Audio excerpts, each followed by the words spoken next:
The summer is one of the busiest times of the year in recruiting, and Notre Dame is in a great position to add to their top-ranked class of 2025 and start to build their class of 2026 over the course of the next couple months. That's next.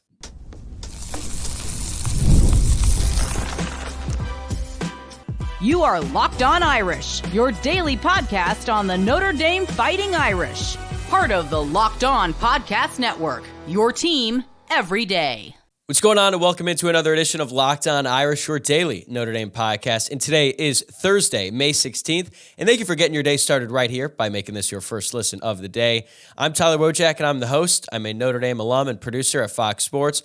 And as always, this show is free and available on YouTube and wherever you get your podcasts. If you are watching along on YouTube, please give the video a thumbs up, subscribe to the channel, or if you're listening to the pod, please rate, review, and subscribe. Today's episode is brought to you by FanDuel. Make every moment more. Right now, new customers get $150 in bonus bets with any winning $5 bet. That's $150 with any winning $5 bet. Visit FanDuel.com/lockedon to get started. Okay, great friend of the program, Brian Smith, is going to join me today to talk a lot about Notre Dame's class of 2025, their top priorities this summer, and why Deuce Knight is such an interesting evaluation. That's all coming right up. All right, I'm joined once again by Locked On recruiting insider Brian Smith. And Brian, now that spring practice is officially over throughout the country and we head towards the summer, recruiting is really heating up with official visits, commitments, and a whole lot more. So let's dive right into it. What do you believe Notre Dame's top priorities should be this summer on the recruiting front? Just getting the best defensive players they can to keeping it rolling is first thing. Growing up, when Notre Dame was good, offense wasn't their problem as a rule. I know that's been a little more of a consternation lately, but they've kind of turned the corner on that with how they're recruiting. If they keep recruiting the defensive talent like they're bringing on these OVs this summer, Notre Dame could be a top 5 to top 8 program for the foreseeable future. It's the reason that Georgia, Alabama, LSU, Clemson, Ohio State were really good over the last 10, 15 years. They got the elite defensive players. Well, Notre Dame's climbed into that. Now you got to finish. Madden for Yamo, all these different guys, like we'll talk about what I call Musa Boateng. If you get these kind of guys and they can play multiple spots, you can just make it so chaotic for quarterbacks. Like look what Notre Dame did last year 2 of this system. The players knew it better. They didn't have a pure one guy, you got to stop this guy pass rusher, but nobody knew where it was coming from. And that's okay too. It's the harder way to do it, but Notre Dame's got so many athletes, it's still working for them. They're the exception, not the rule. But hey, Notre Dame's defense, in my opinion, was top 10 last year. And I think it may be top 3 or 4 this year. This is how they're doing it. And their scheme is really difficult. To make it work, though, you got to keep bringing in the elite talent. So that's my priority. Without a doubt. What do you think about on the offensive side of the ball? I mean, this is really the first time Mike Denbrock has had a chance to really dive into it for the class of 2026 more so, because he kind of joined pretty late in the game on 2025. What do you think he should try to do now that he's leading the Notre Dame offense? They've got to get a big-bodied, down-the-field player that actually produces at Notre Dame.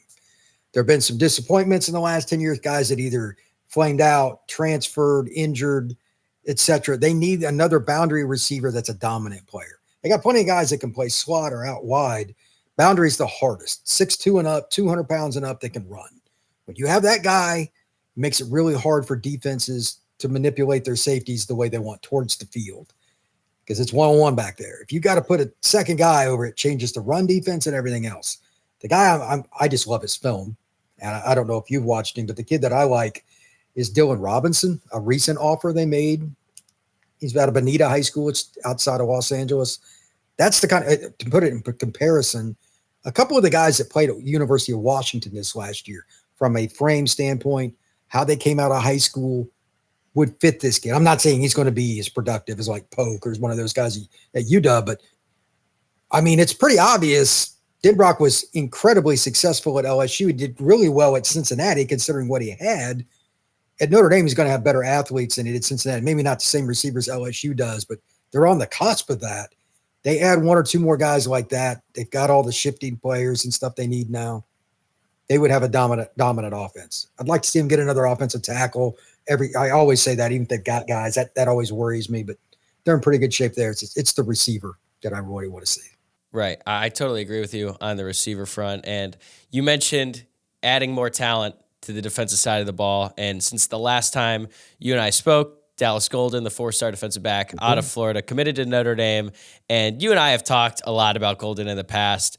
We both think he's a phenomenal player and that he's a real difference maker, but we haven't talked about him as an official commitment. So how were Marcus Freeman and the staff able to get this over the line? Oh, wow. There's a lot of talking points there. I don't even know what the order would be. I'm one of the few guys that's interviewed him. His head coach, Dominic Sayo, is not exactly the most friendly with the recruiting media, and I'm being incredibly kind. He's a friend of mine, but he hates the recruiting industry. From a social fit, Dallas is one of the rare corners that fits Notre Dame as a student. If he wasn't an athlete and he was in a class at the University of Notre Dame, you wouldn't know that he's just a guy that's on the football team that's on scholarship. He can fit in anywhere. He goes to Berkeley Prep in Tampa. It's right around $30K a year to send your kid to school there. Good luck. Like the Tampa Bay Buccaneers coaches and stuff send their kids there, etc. I just think socially was the biggest thing because, like, he's the rare guy that will go out of his way. Doesn't matter if it's football or not. That wants the social and academic challenge that Notre Dame kind of prides itself on as an institution. For whatever reason, corners usually are the polar opposite of that. They want the shortest path to the NFL and the least resistance academically. It's just true. I've had conversations with kids and parents about it for years. The mentality at corner is, I'm not going to be challenged. This is what I'm doing. So that's why Florida State or somebody like that, where it's easier to get in, will have more success. But this kid fits Notre Dame to a T. And as a football player, I think selling the point, hey, we had Sauce Gardner when we were at Cincinnati and stuff like that is still like Mickens is a tremendous corners coach. Anybody that doubts that needs to look at the NFL rankings for corners and stuff and what Cincinnati did and what he's done so far at Notre Dame. That was the easy sell. It's ironic because usually, like in my lifetime, it's the harder sell for Notre Dame because they've stunk at corner more often than not during my time watching. It's always their Achilles. Right now, it's their strength. They have to capitalize, and they are. Dallas Golden is an NFL player, period. Barring injury, he will make the NFL. He's one of the rare kids, I will say that, because he could make the NFL in about 5 spots. Total freak. I would compare him to Jeff Burris, and I'm sure they've told him they're going to move him around too. So elite player. Yeah, you mentioned how Notre Dame is probably going to move him around. You said something that really stood out to me one of the last times I had you on when you said that when you talked to Golden, he said that he wanted to play nickel at the college level. And nickel is it's a very important position. It doesn't look like the most fun one to play, especially if you're a corner, because you have to really get in the mix of the run game, and you also have to defend big tight ends in the passing game as well as slot receivers too. So you have to be able to do a lot of different things. How do you think he's going to project at Notre Dame? Like, is it just going to be one spot, or do you think, is he a field corner? What do you think is best suited for him? Whatever he needs to play on that play. To put it in perspective, Berkeley, and they're a good program. They won state last year. They kind of upset a really good team, but he was the key. They played a Miami Norland team that has 20 kids going to play college last year, whatever. Berkeley got like 5. But he was the most dominant player on the field. They could stop it. They put him at running back. They get him the ball at receiver. He's the best DB on the field. Like, he didn't come off the field. They just couldn't do anything with it. That's the difference with him. Like, you are shortchanging not only yourself as a team, but Dallas, if you play him just at nickel, which, by the way, we'll get into that in a second, is incredibly difficult. But he can play boundary. He can play slot. He can play field. He can be your free safety. He's a very physical kid. The offense that Berkeley plays is basically the Dallas Cowboys offense when they had Emmitt Smith. It's off tackle. It is pulling guards. It is downhill. We are going to try to be the hammer, and you're going to be the nail. Most corners don't fit that. So he can play that inside spot against tight end, at least be competitive. No DB is going to take on a tight end and consistently win. There's no fixing it. There's no way around that. But you need somebody that's at least competitive in the screen game. And that's why Notre Dame goes out and gets these nickels that are fifth-year seniors. They've got 4 years of experience in a weight room because of what you were just talking about with tight ends. Dallas is one of the few kids that could do that early on in his career, at least be competitive there. By his junior year, I think he can be an All-American. But they'll play him all over. And I wouldn't be surprised they put him as a return man either. He is a freaky athlete. I really hope they put him back there on kicks and punts because he is so exciting to watch with the ball in his hands. But Right. Notre Dame is also a favorite to land another top defensive back prospect, four-star cornerback Mark Zachary.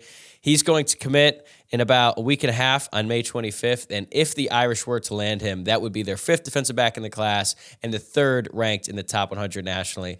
Personally, I think, if they were to land Zachary, this would be the best crop of defensive backs they've been able to land in one class in my entire lifetime.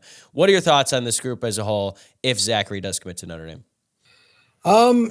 That would be a possibility, and they may not be done even if they get him. But that's a kid that, again, can play multiple spots. He's at Ben Davis, West Side, Indianapolis, tradition-rich program in the Indiana high school ranks.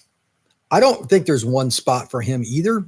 I don't know if he would be a nickel, traditional nickel, but not now with all these tight ends playing in the slot. Probably not. But he's a pretty physical kid. He can run. I don't think he's as talented as Dallas Golden, but he's in the stratosphere. And if this is like your 2nd or 3rd, whatever, I don't know how you want to rank it because they're all good. This would be the guy that would be number 1 on Notre Dame's board 5 years ago to get. It's just true. Notre Dame has struggled my entire lifetime, and I'm much older than you at recruiting corners. But now that Mickens is there, the program has changed. You were in a great spot because he could fill in at either boundary or field and maybe even play safety. There are a lot of corners that can move to safety. They can do whatever. It would be a tremendous class. So Notre Dame is in a rarefied era. So I think Notre Dame fans should be very, very happy right now. And Zachary is a can't miss in the sense that he's from Indiana, and you don't normally get these type of prospects out of that state. And they already lost out on Shanklin, so they really need to land Zachary in this case. I think that they are going to. But you said it. They might not be done at defensive back. They are going to host Jaden Blair, the 4-star safety, in early June. Right now, it looks like Penn State is probably the lean. Notre Dame obviously would love to have him, but they have a pretty strong class already.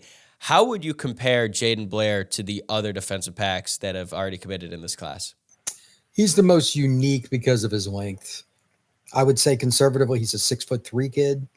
There's only one Kyle Hamilton, but their frames are similar, and he runs the alleys. Kyle's lateral speed's probably like that interception he had against Florida State. We're not going to see that again. Okay. But at the same time, this is a kid that'll play in the alleys. He's tremendous in the screen game. You can play him in the slot some. Most safeties stink there because they're not able to handle some of the smaller guys. This kid's pretty twitchy for his length, and he could do that, so you got some versatility, and he's physical. You don't see many guys with that much size to cover and also be physical in the screen and run game. That's why Blair's got offers from Michigan, Penn State, Notre Dame, Florida State. Those are considered to be the top 4. I've heard different things, like Notre Dame has a great chance or not at him, but Notre Dame thinks they have a really good shot with him. They've got a great relationship with Marcus Freeman, et cetera. So I wouldn't be surprised if they got him, but Penn State does a great job too. All right, we'll be right back with Brian to get his take on what makes Deuce Knight such a difficult evaluation. But first, I wanted to tell you about FanDuel. It's winner take all time, the NBA and NHL, and FanDuel is giving you a shot to bring home a big win of your own. Right now, new customers get $150 in bonus bets with any winning $5 bet. That's $150 to bet on spreads, money lines, player props, and more. Just visit FanDuel.com/lockedon and make every playoff shot count. FanDuel, America's #1 sportsbook. In the same weekend that Notre Dame is hosting Jaden Blair, they're also going to be hosting 2 extremely talented linebackers in Madden Framo and Nathaniel Owusu-Boateng, the brother of former Notre Dame great Jeremiah Owusu-Koramoah. I haven't really asked you a lot about them because, to be honest, I always felt like it was a long shot for Notre Dame to land either one of them. Now they're both coming to campus, and that is a huge deal for any team, but I think specifically for Notre Dame because they just have a much better chance once guys are able to get on campus and see what Notre Dame is all about. So let's just single them out one at a time. Madden Framo, what do you think about him as a prospect and how he could fit at Notre Dame? Man, there you talk about a full cupboard of options for what you're having for dinner. He could play middle. He could probably be a pass rusher, extremely physical, plays at a great high school program. Instinctive, run gap fits are good. This is an elite football player. The only problem is, where do you play him? It's similar like we were talking with Dallas Golden. Good options, but you got to start him somewhere. I don't know what they prioritize him at, and that's Notre Dame's business. I do not care. He's just really good. If you wanted to make him an H-back, he would be a nightmare for a team because he's so athletic. You put him out in the flat. What corner would want to tackle him? He's 220 pounds and it could run like a deer. So these are good options. And getting these LA kids away, because a lot of times, like 15 years ago, this kid was going to SC. It was a lock. Notre Dame had no shot. They got murdered in LA recruiting. They're starting to get some of these kids, and I'm sure that a certain young man picking Notre Dame last year that SC would have liked to have had at linebacker as well is probably helping. But that's a tremendous player. Wu, as we like to call him, is probably an overhang linebacker or will. I've talked to him about it a lot. I've gotten to know him over the last couple of years at IMG. He told me a few months ago that Notre Dame and Miami would be the most likely official visits for him. That's when I knew that Notre Dame had a shot. For whatever reason, I don't think Miami has a visit lined up yet. That may change. His recruitment is going to go to signing day. That's going to be the one. I don't care what happens this summer. And I'm actually concerned if he commits to Notre Dame. He's not a kid that's going to stop taking visits. I'm telling you now, it's not going to happen. If you're going to be Marcus Freeman, you're going to have to bend on this one. You're not going to get him. I'm going to say it now. You're going to get mad. You can do whatever you want as a Notre Dame fan. He's a kid that's going to go to the end. I'm convinced of that. Great kid, though, and he just has options from everybody. Holy cow, can he run? Just like when he walks out on the field, he'll roll his shirt up. He's the guy that the commercials want because he's got the six-pack. He knows it. He knows he's the first guy off the bus. Nobody can do anything with him because he beats blocks.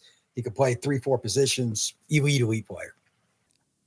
Notre Dame fans are obviously very familiar with his brother. He's one of the best defenders to come through Notre Dame in a really long time, and such a unique player in that he could rush the passer, play in coverage, stop the run. He could do everything for Notre Dame. So now that they're in the running for his younger brother, I think fans are all excited. And also, it's interesting because his younger brother is a much more highly touted prospect than Jeremiah was coming out of high school. Now, he obviously goes to IMG, a little bit more exposure and all of that. How would you compare the two? How are they similar? How are they different?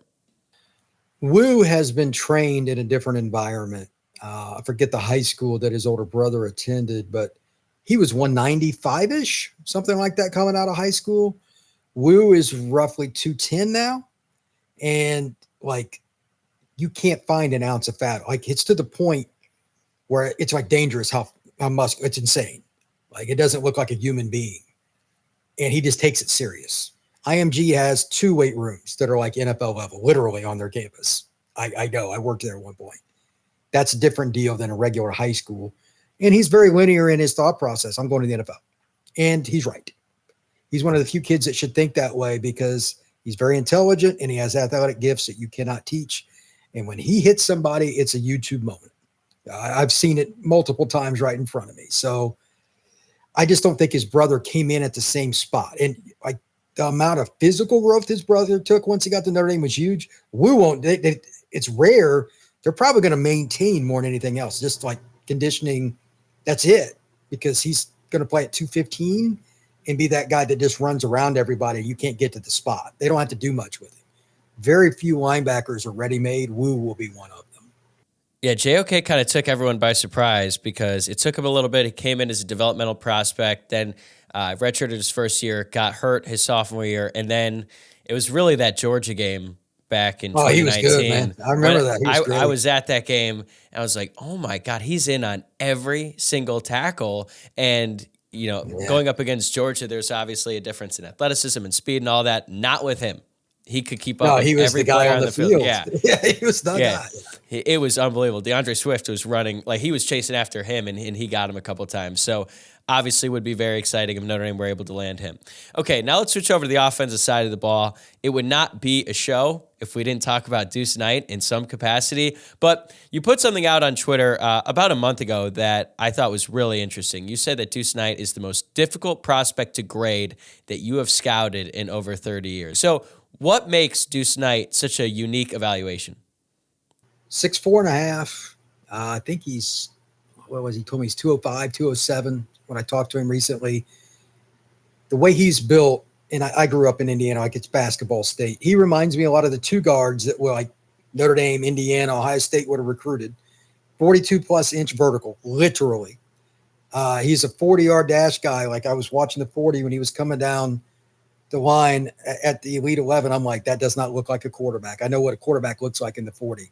That does not. It looks like a flanker. all the raw skills that he has are insane. And then he goes and just mess around with track and goes and gets a couple of medals in the state of Mississippi. But as a quarterback, and I saw him play live last year, I've seen him in Elite 11 and all these different things.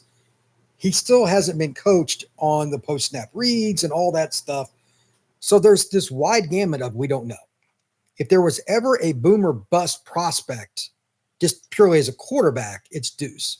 Now, if it doesn't work out at quarterback, I'm convinced if he can catch it all, he's going to play receiver in the NFL. You cannot teach his leaping. It's insane. Michael Jordan's vert was 45. His is over 42. Okay, we're putting things in perspective. That's crazy. He did that at the end of his sophomore year and again this year. So I just don't know how to grade him, because when I was at Elite 11 recently with him, he told me he'd been through like 3 quarterback sessions at QB country. It's down in Mobile. He lives 45 minutes from Mobile in Southeast Mississippi. He doesn't have the same training that like CJ Carr did.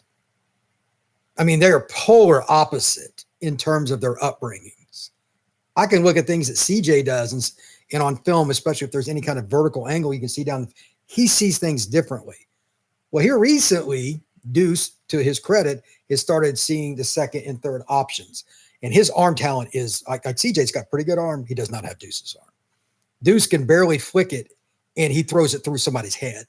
Like he has to take something off constantly. He's the kind of guy that's the 95-mile-an-hour pitcher that's a reliever that, is just nasty with a slider or something. That's what he looks like. I don't know how to grade him yet because he still makes boneheaded decisions, and there are drills that he hasn't seen, like when he was at Elite 11. So how does he take to those as he moves forward? I have no idea. But if he figures it out, he could be the first pick in the draft. Skill level is just insane. So it's up to Deuce. How much does he want to learn? How much does he take to it? And is he patient? He's not going to beat CJ Carr out. Go ahead and throw that right there. There's no chance. If he thinks he's going to Notre Dame, he's going to end up he'll be a transfer. But if he waits behind Carr and like CJ's the perfect guy to have in front of him because he's been in a football family. CJ, I think, will be a 3-and-out guy. Then he could be the next one and be like a Heisman candidate. He just needs a couple years to develop and learn the system.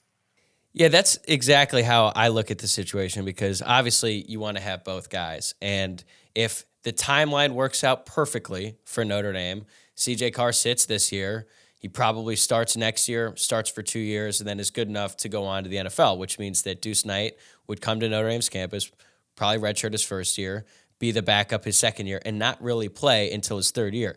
That's a great idea in theory, but we're not the person who is this elite prospect who then has to sit out for 2 years. And the nature of the quarterback position is, get on the field or transfer. So I'm sure that's come up in conversations with Deuce Knight and the hierarchy of the quarterback room right now. But you're right. Is there any way to predict how a player is going to handle that situation?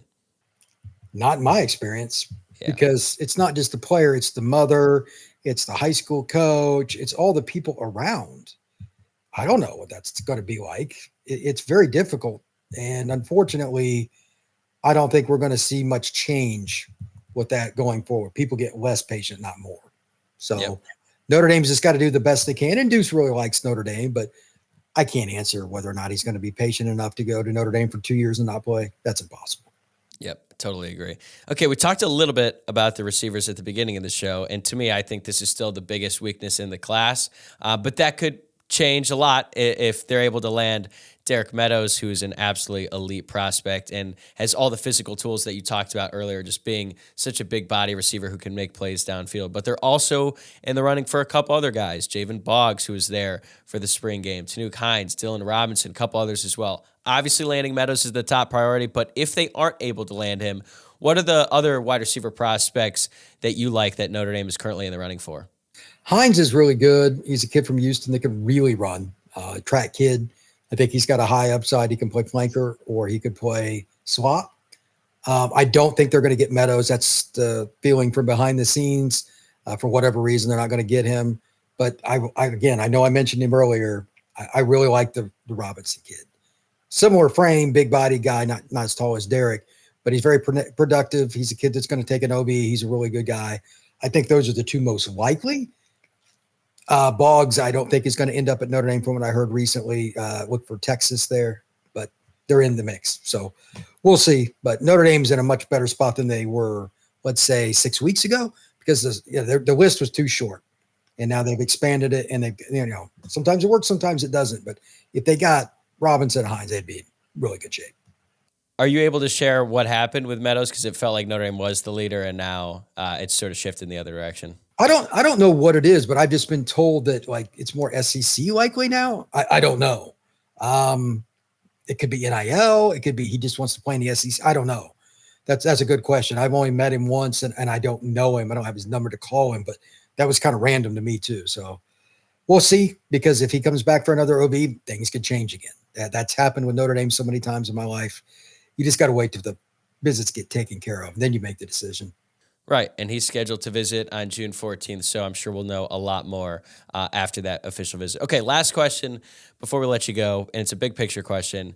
Notre Dame has made great improvements to their NIL operation over the past couple of years, but from the outside, it feels like the focus or the priority of their NIL use is on retaining veteran players and adding guys in the transfer portal, as opposed to paying a huge amount for high school prospects. I know a lot of people have different opinions on that, but from the people that you've talked to, and you're considering your focus is on high school recruiting, what kind of reputation does Notre Dame have on the NIL front to high school players? That's a really wide gamut. The people that there's no friendly here, like the top 50 kids by and large expect NIL up front. Now, this is a discussion we could literally have a 2-hour podcast on, because there's a bunch of schools, I am told, and I don't know if this will end up going through Congress because the states can't agree on anything, but they're going to start putting in clauses. If you come, if we give you any upfront money, if you don't stay X amount of time, you have to give some back. Now, the problem with that is if just one school sticks with the old model, all the kids will go there. Notre Dame's not going to be a part of it. Their idea is retention, not screwing up the locker room. Georgia did that. Bama did that. It's like one of the reasons Saban retired. He hates it. He hates it. So Notre Dame has a different perspective. Penn State does it too. Like, they're not going to pay up front. So for the elite kids, Notre Dame's not looked at very good. But the ones that do look at it, it's because of the same things they always have. They want the degree. They want a chance to play big time football. And they know once they get there, the NIL is good for retention. Like year to year, your numbers are pretty good, and the opportunities to get sponsorship is good. If you're stuck on upfront money, you're just not going to Notre Dame. It's open and closed. So it depends on the player. All right, Brian, always appreciate the time. I'm sure we'll be in touch again soon, especially with this crazy month of visitors coming up in June. Have a great rest of your day. You too. All right, that'll do it for this episode. Thanks again for making Locked On Irish your first listen of the day. I'm going to be right back here tomorrow morning. In the meantime, remember to subscribe on YouTube and wherever you get your podcasts. Also, give us a follow on social media, and I'll see you guys tomorrow.